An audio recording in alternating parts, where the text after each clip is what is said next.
Well, hello, fellow CNCers. I am Garrett Fromme with IDC Woodcraft down here in the States, in Indiana specifically.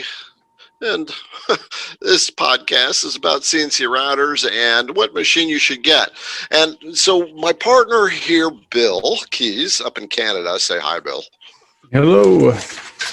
Yeah, so we decided, well, we didn't decide, we get asked all the time, what machine should I get for the CNC interested people who are looking to get into it, and they start to research it and end up getting overwhelmed with options and selections. And so we want to dive into this a little bit to help give you a better idea of what to be looking for when you are searching out a machine. Because quite frankly, Bill and I both are on Facebook groups for CNC.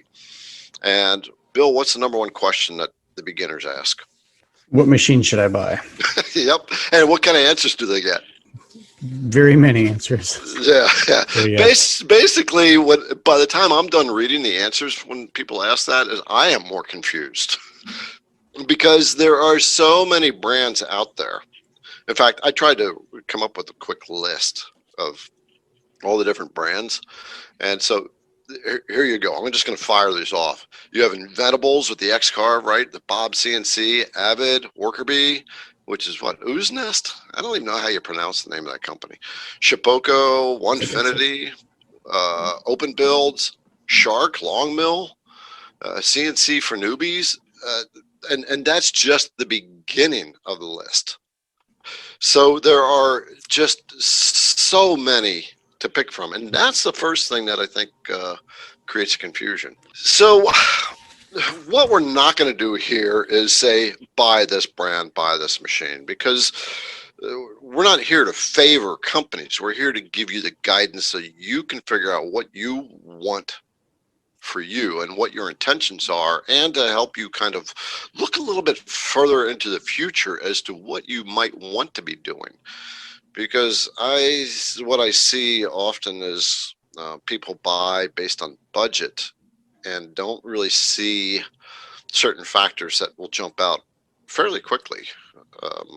Size, right? Yeah.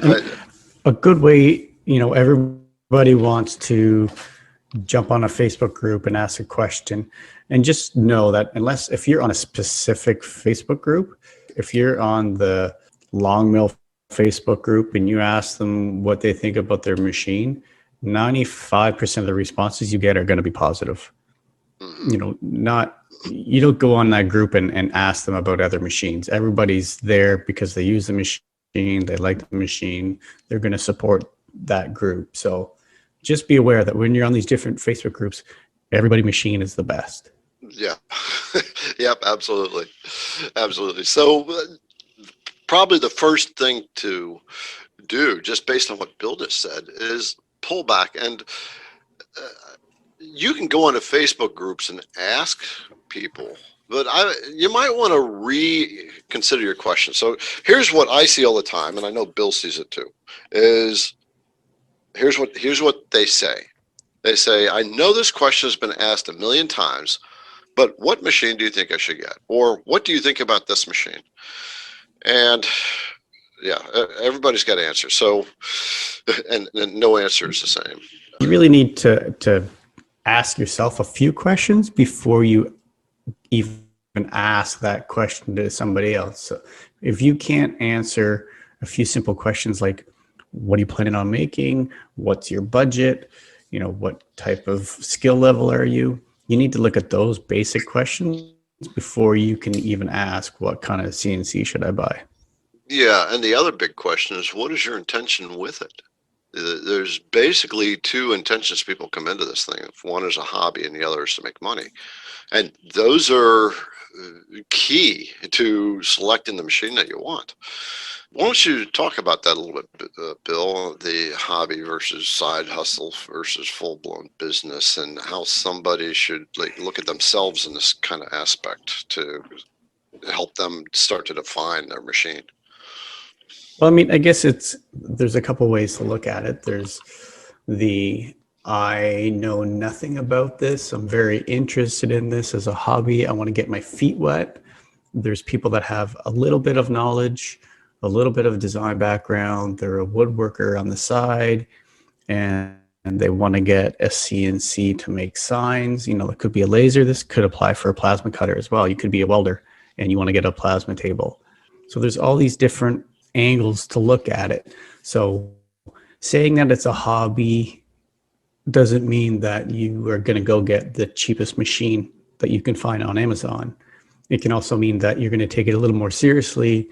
You're going to buy something that's a little bit bigger than a entry level machine, and you're going to approach it from that angle.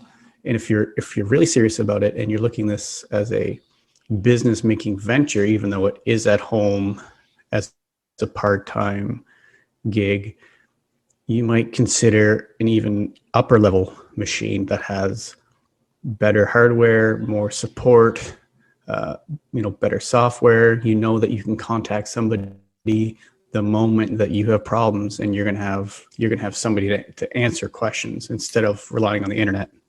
Yeah, that's actually a big point. I am actually quite biased on this one. I'm going to dare to say this, that if you're looking at buying something and you go to Amazon and just buy ad hoc because, okay, that looks like the right machine at the cheapest price, or eBay, I think most people, I've seen this many times, is they buy it and then they don't have the support and they can't get it fired up. And so Bill mentioned support. Support is huge because you're not just buying something that's, it's not like a coffee maker, right? A CNC machine is a machine that you have to do some design work, and your design software has to plug into your controller software. Your controller software has to run the machine, and the machine and the software have to communicate in the right way. And I'm missing something. Post processor, right? that's one of those little side things. The post processor. Every single one of those that you mentioned, depending on which machine you get, are different. Yeah.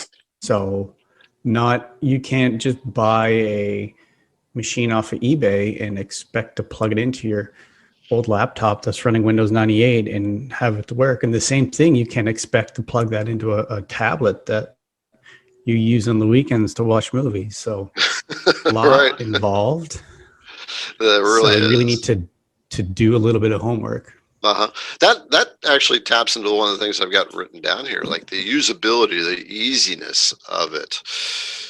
When it comes down to it, I would say, Bill, there is, in the scheme of things, an easier way of doing it and a harder way of doing it. But I use the term easy lightly because it's learning the concepts of putting that stuff together, how like the design, and then going to your G code, and then going to your machine, picking your bits and things like that. But that's kind of getting off target.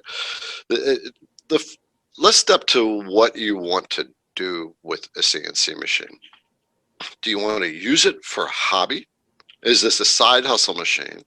Or is it a full-blown business that you want to get into? And those are major factors in what you're going to be spending on your machine. And that kind of ties back to budget, doesn't it? Yeah, I mean, budget is a factor at every single one of the levels. It's a budget for anything you buy. It doesn't matter if it's a CNC, if it's the router bits, if it's the software, if it's the material you're cutting. I mean, it all boils down to budget. Mm-hmm. Yeah. So let's talk about, I think the size of the workspace is probably more important than the hobby, side hustle, full-blown business type of thing, because you can make very small things and do very well. Workspace has a lot to do with it. And thing that I bet you 80% of CNC users that buy a machine and are still doing it a year or two later, one thing they'll always say is they wish they would have bought a bigger machine. Yes. Yeah, I wish I bought a bigger machine. When I bought mine, I bought it to just really test the waters, like you just said. And very quickly, I found I want a bigger machine. Bill, we're just going to make a point of this, that because Bill said that. We see it all the time. We feel it ourselves. If we could only have a bigger machine. And so a lot of people, when they're buying their CNC routers, are putting their budget ahead of the objectives. And sometimes you don't even know what your objective is. But one thing you are almost certainly going to figure out is if you gauge yourself on your budget and go for a smaller machine, you are likely going to regret it fairly quickly and wish that you had invested a little bit more money on a bigger size. I mean, size matters when it comes to CNC when you're making projects. If signs, right? Another way to do that too, because it is budget is the limiting factor. But the way I bought my machine, which was the Shivoko, is I had a budget and I looked at what the biggest machine I could get for my budget was. I guess the best, in my opinion, at the time was because there's certain steps in the CNC size, and as soon as you increase your bed, the cost does go up. There's no way around it. So it's almost in tiers and in steps. So if you've got a smaller machine, it's going to cost one price point. As soon as you go up to a 3x3, there's a whole bunch of them, and another price point. And as soon as you leave that area, there's still hobby level machines, but again, they're at a different price point. Yeah. Yeah. Bill, I was thinking before, if CNC routers, the cost of them, if you would put it like at the square footage to the cost of a house, how much would a CNC router cost if it was like the size of a house? Right. Yeah. I think you're talking a couple $1 million. That's how relevant size is, and the workspace. When we're talking about size, it's the workspace size. How big of projects can you make? I mean, you're talking little machines that do 7 inches by 12 inches all the way up to 5 foot by 10 foot. Then of course you can get even bigger. But here's the type of price point difference when it comes to that, is when you're talking about this little machine, you can get it for a couple $100, maybe 300. And when you're getting up to the 5 by 10 foot, now we're getting into $13,000, $20,000. The one that I have at work is when it was new, which is quite old, but it was over 100. Over 100 grand. Yeah, that's more. That's more at the industrial level, though, isn't it? Yeah, but it's once you get up to a table that size, I mean, you can buy. I guess Avid has a 5 by 10, which again, they're not cheap. No, they're like $15,000 machines or $20,000 at least, right? Yeah. So, but coming back to size, really sit back and think about what you want to make. I mean, so my machine is a 24 inch by 24 inch, which makes a fairly nice sign. However, I find that I wish I had 36 inch capability to make just a little bit bigger. It would make a huge difference in the signs I can make for companies and for people. So a lot of the time too is you might not know what you need until it's too late. Because I'll give you an example of mine is that I bought the Shivoko, which has a cutting bed of 32 by 32, 31 by 31, let's say. I use it. I made signs that large, but once I found the little niche that I have in my local area, and I'm producing signs that are 20 by 20, that's great. I can make that's well within the capabilities of my machine. But for productivity and efficiency, if I had a 4x8 table, instead of cutting one of these at a time, I could be cutting 8 at a time. I could be putting 4x8 sheets on the table and cutting multiple out. So you don't realize this until sometimes it's too late. So to try to plan it all out way in advance is almost impossible. Yeah, that's a good point. Are you going to be doing custom stuff, then, or you're going to be doing repetitive stuff. And if you're going to be repetitive and wanting to make money with it, then you definitely want to get a larger bed. But like Bill said, now you can get to more productivity. You can have 10 pieces being made at one time as opposed to one where you're having to swap out constantly. So, yeah, and custom jobs, of course, they take a lot longer relative to repetitive jobs. So it just really comes down to what do you want to make? If you're just buying it for fun as a hobby level, I would say personally is stay over a 12-inch by 12-inch size. 24 by 24 will get you some nice projects. You still got a lot of space right there. And but if you want to go bigger, you have to have a bigger machine. Although some of the softwares out there that you pay for, they do have what they call a tiling capability, where you can design a bigger one, even though your machine can't actually physically move in a larger space. You can segment your designs in a way where you do part of it, and then you move your stock, and then you do the next part of it, you move your stock and you do the next part of it, and that's called tiling.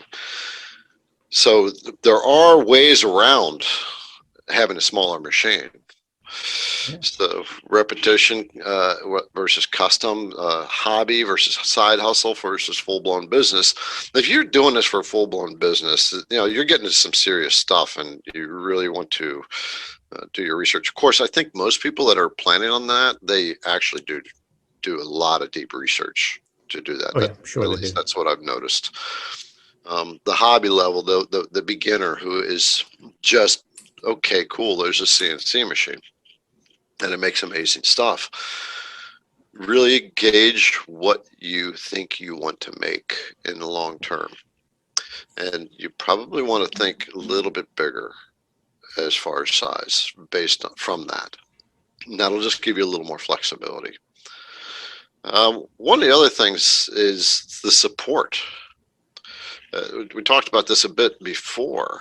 When you buy off of the third-party sources like Amazon and eBay, if, like I said, you're not buying a coffee maker, and inevitably we have problems with CNC machines at some point. I mean, I haven't had any problems with mine I've had to make contact with, but you and I have been in Facebook groups enough to know that people do have these issues. And I don't know, have you ever had an issue where you had to go back to a supplier or talk to them, get some help? Not on my particular machine. I've had pretty good luck. I'm going on 3 years, all original equipment. It worked the day I bought it. Uh-huh. It's worked ever since. So.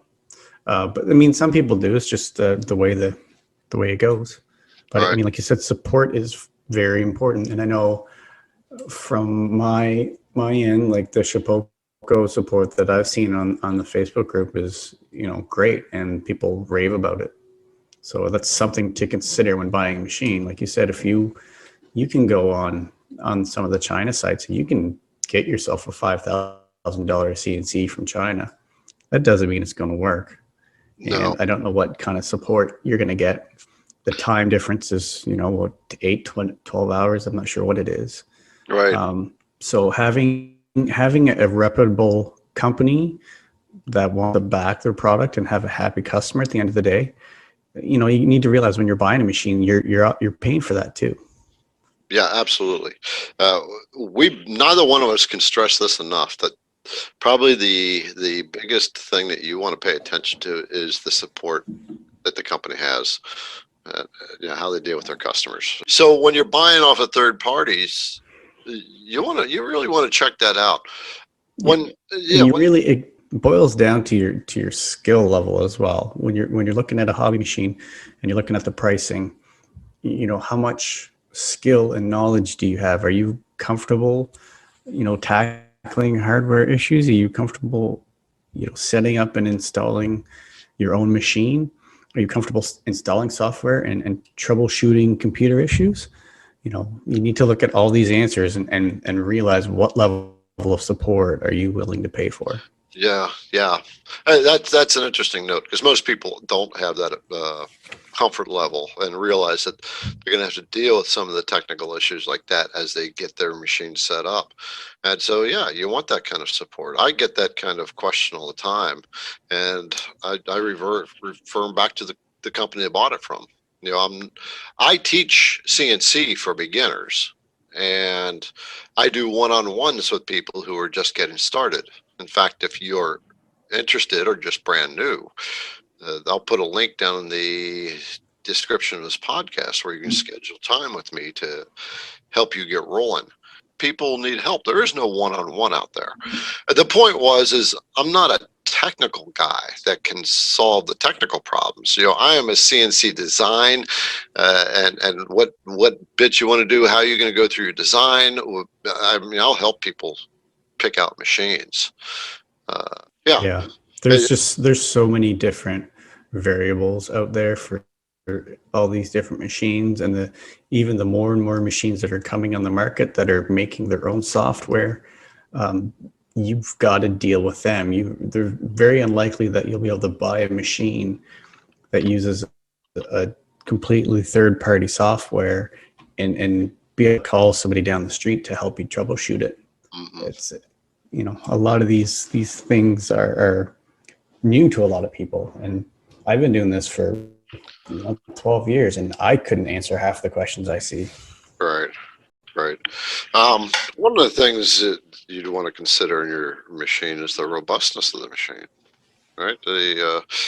Some machines out there are not very strong, and that does affect how the machine performs. It does limit the ability to be quick, but quickness doesn't always matter. It is a factor. I wouldn't say speed is a factor. That speed will come with the rigidity of your machine, but don't think because you're paying a couple extra $1,000 you're going to be able to cut things 3 times faster. It's more, you get repeatability, you get the fact that your machine does exactly what you tell it to. It's not wandering, you're not losing steps. The bit isn't cutting at an angle because your head is loose. It doesn't get chatter. There's a lot that goes into it, and the thing that comes with having a rigid or robust machine is that the components they're bigger, they're beefier, they cost more. Yeah, yeah. There's more stuff in it. Yeah, that made me think about the drive systems. So there's generally 3 types of drive systems in a machine. When I say drive system, it's the things that actually make the machine move. So there's like a belt drive, there's a lead screw, and a ball screw, and Rack and pinion. and then there's rack and pinion as well. Yeah, and rack and pinion is like the most robust. Then it works its way down from ball screw to lead screw to belt. However, you'll see a lot of people say, "Oh, don't use belt machines." I think they don't just know. Belts seem to. Your machine's a belt-driven machine. You've been running it for 3 years, right? Yep, and I've never replaced a belt on it, Right, right, and it works pretty hard. yeah, and it holds its tolerances. So one of the things you will take into account, those things come into play in the cost of the machine too. They also come into play in if you're going to be in high production, then you want to get into lead screws, or rack and pinion.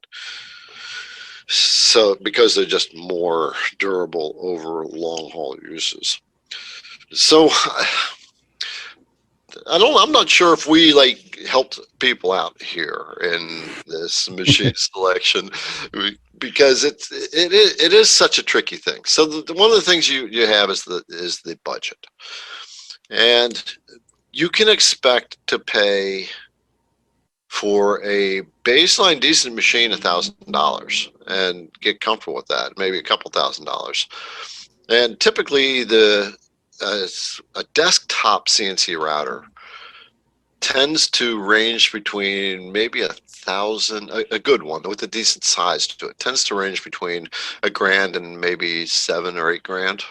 There's also, we've talked about the hobby level, entry level. There's also the upper entry level which would be like the Aximo, is that what it's called? What's that? It's you're It's talking like side hustle type of machine.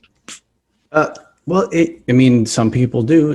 They're small tables. They're only 24 by 36, but they're built like the upper level tables. They use, Yeah.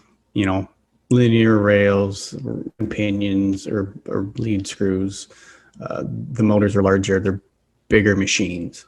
Right. Yeah. The step craft is like that. Yeah, exactly. So there are the upper level. Doesn't just because you're looking at an entry level hobby machine doesn't mean you're limited to not having what the big boys have. Right. But again, those machines cost 3 times more than Shapeoko and Xcar, one of those machines do. Yeah. Absolutely. Yeah, and you're paying for it. You're paying for the robustness and the back end support and some of the extra features that they throw into the machines. Maybe even Yeah.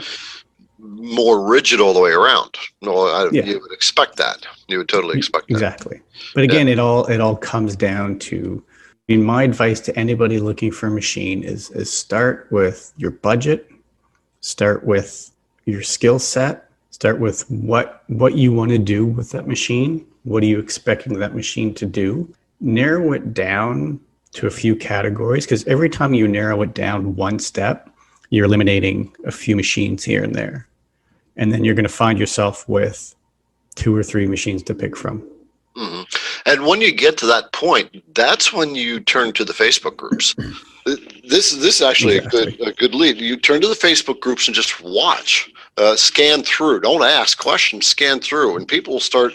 What you'll start to see is the issues that people are having because they're putting in the Facebook. How do I have this problem? How do I solve it? And you'll be able to tell if it's a machine-related issue or if it's just some kind of setup issue. But you'll start to see a pattern, and you can knock out a couple machines that way as well. You can just watch. You don't have to comment, and you just watch and read. And if you find that this particular group users are always having this same problem, if that's a problem that you can deal with, or that's a problem that they're not happy with, you're not going to be happy with, maybe that's, maybe that's a con against that machine that you're looking at buying. Right, right. Yeah. So really what to do is sit back, think about what you want to accomplish first. When I come from when I say that, I come from the mindset of when you're looking at YouTube and you're seeing amazing stuff come out and it's going, oh, I want to make that and I want to get into that. What is it that you want to make? And maybe it's just you just want to learn to do this. You want to make some pretty stuff for your own home. But is there a longer term agenda of maybe I can make some money off of this? That is a factor in making your purchase on your machine. And think about the size of the equipment that you want to get to accommodate what you want to do. Because if you want to make signs that are 24 by 24 and you buy a 12 by 12 inch machine, you're going to regret it very quickly. Because you're letting money stop you. Yes, money is a factor, but how many times you've seen it in the Facebook group? So I wish I went for a bigger machine. All the time. All the time. They always ask, when are they coming out with a bigger machine? Yeah. Yeah. And even I'm like that, when I bought mine, it was a test and I'm kind of saying, well, I should have bought their next size up. But one of the reasons I bought my machine was the reputation of the company.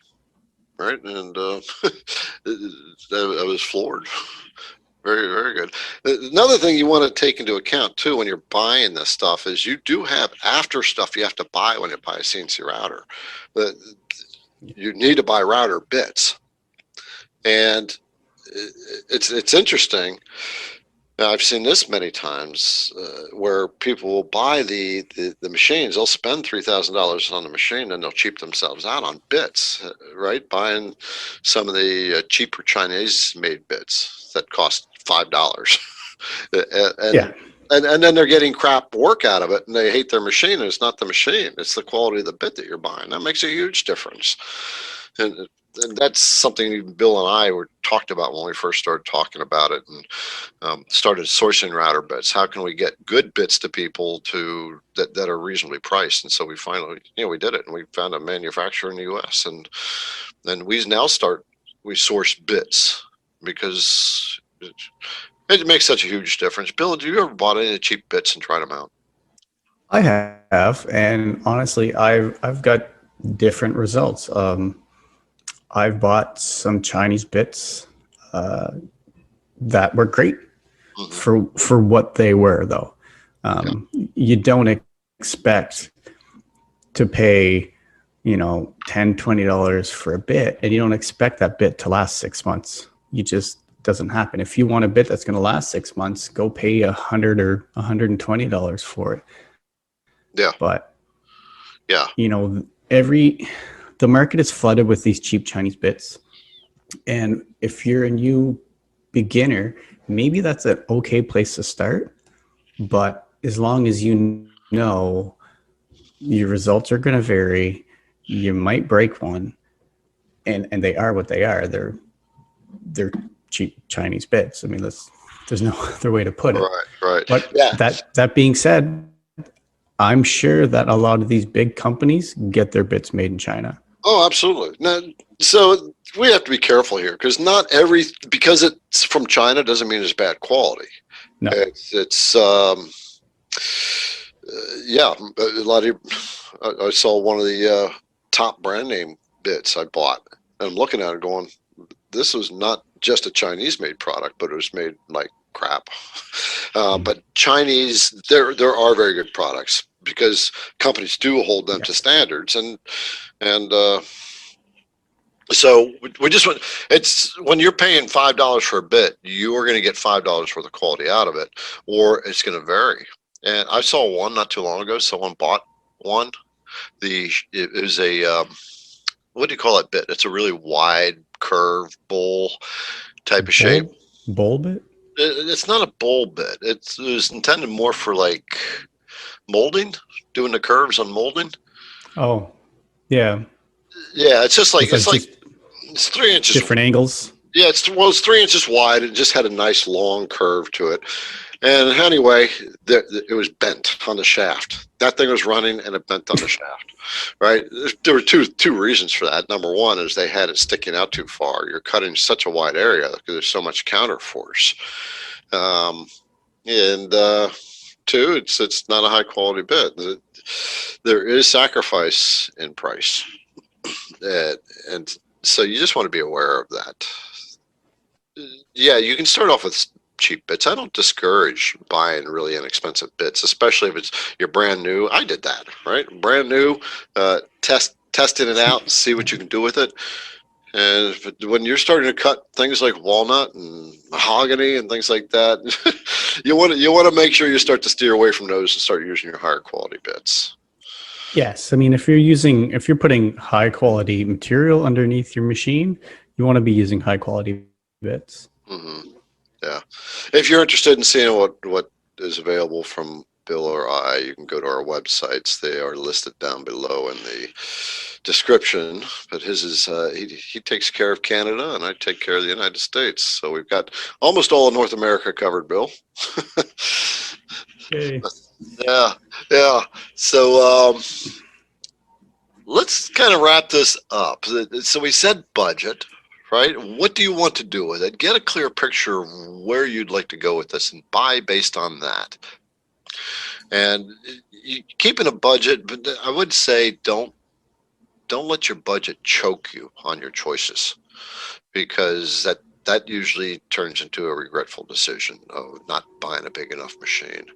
Make sure that there's support on the machine that you buy. I touched on this before. You buy off of Amazon and eBay, contact the sellers. A lot of times, the Amazon or eBay machines are Chinese-made machines, which aren't always bad. However, they are middlemen. They are getting a commission off of it, right? They're not selling the machines, so they're not going to be a support system for you. And you're going to want that. And then you'll turn to Facebook groups. And I do find it frustrating in Facebook when I have a problem. I've learned not to go ask Facebook, in a group too much because then I sit there and wait, twiddle my thumbs and wait for the right answer. Right. Yeah. So you want to be able to have the company to go back to. And what else, Bill? Well, I mean, it's like you said, you need to look at break down the list of what's important to you before you get too overwhelmed at all the possibilities that are out there. Look at your budget, look at what you want to build, look at the size you want, look at the support you'd like to have, and just make yourself a list. A little bit of time on the internet.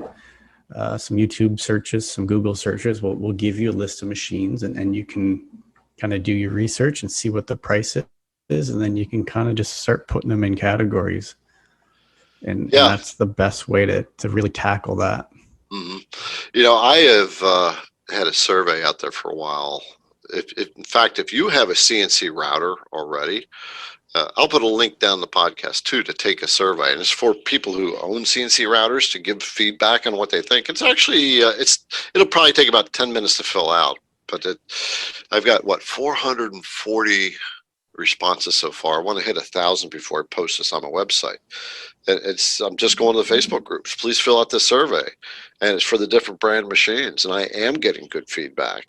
And so I will post this on my website when I hit 1,000 responses. And that'll give a good idea of what a good machine is and what's not, or give some guidance. Yeah. Yeah. Don't just put it out there to a Facebook group and say, I want to buy a CNC machine. Which one should I get? That is too generic. and you're going to get as many answers as that question was unclear. Did that make sense? Yeah, no, that's exactly it. If you ask that question, depending on which type of group you're in and how people are feeling, you're going to get a million different answers. Yeah. You're not going to get the right answer. Only you can make the right answer. Nobody can tell you what machine to buy. So if you can't make the simple answer yourself, then even owning a machine is going to be cumbersome. Right. It is kind of frustrating. I mean, that's where I do one-on-ones too. I will be more than happy to do a one-on-one with you to talk about what your objectives are, where you'd like to go, and then help you select a machine. Now, just to be clear, I'm not free, right? If I offered myself to do one-on-ones without a cost, Bill, how busy do you think I'd be? You're working every day. I would be have probably about 48 hours worth of conversations in 24 hours. Yeah. I have to sleep, eat, and have a personal life too. So, but I do want people to make the right decision. So I do make myself available for that. There'll be a link down in the description to schedule some time with me if you'd like. And you can email either one of us, Bill or me, at our websites. Bill's is cncbits.ca and mine is idcwoodcraft.com. And yeah, it's a tough subject to be talking about. We have our preference machines. Everyone else has their preference machines, but it's not my job or Bill's job to say this is the brand to get. It is a personal decision. It's your money, it's your objective, it's your dream, it's your creativity, and you just have to do that. So if you wanted an answer on which machine to get, you're not getting it here. You have to look at yourself. The last thing I want to say is that the majority of the people that I've met that order one of the machines with the company backing them up end up being happy with the results. So if you buy from a reputable company that has the proper support, a website with, technical support that you can email or call, one that you can buy parts off of, you're going to be happy. They will make sure that you're happy, because if they don't have happy customers, they're not going to have a business. Yeah, exactly.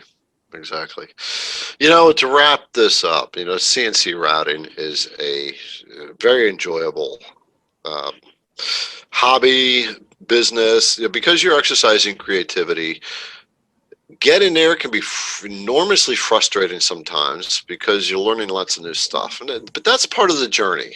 As Bill said once before in one of the other podcasts, if it was that easy, everybody would be doing it, and there wouldn't be businesses out there where people make money with the CNC machine. And you can make money with CNC machines.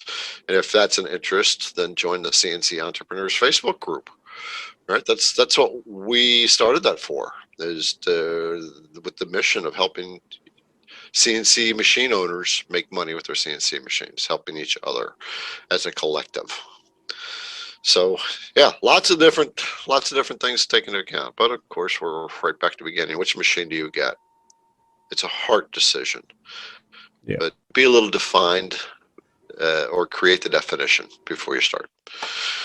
So I've kind of said it all. And what about you, Bill? What do you think?